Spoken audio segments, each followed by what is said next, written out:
మేడ్చల్ మల్కాజ్గిరిలో కల్తీ mafia గుట్టును SOT పోలీసులు రట్టు చేశారు.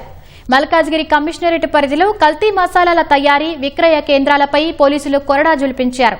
మేడిపల్లి రామంతపూర్లో తనిఖీలు చేపట్టిన అధికారులు 1.50 కోట్ల రూపాయల విలువైన మసాలాలు, ముడి సరుకు, తయారీ యంత్రాలను పోలీసులు స్వాధీనం చేసుకున్నారు.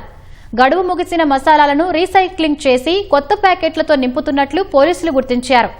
దాడుల్లో 330 కిలోల గడువు ముగిసిన మసాలాలు, 2228 కిలోల ముడి సరుకు, 5 యంత్రాలను స్వాధీనం చేసుకున్నారు.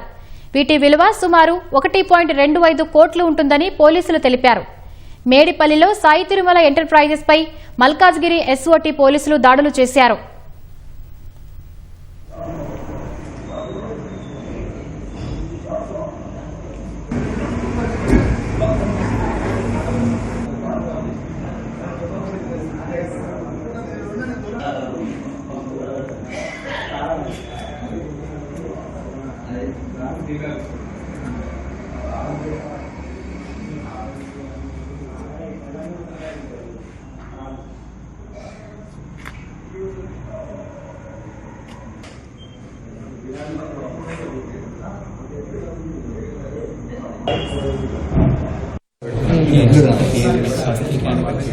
Vision.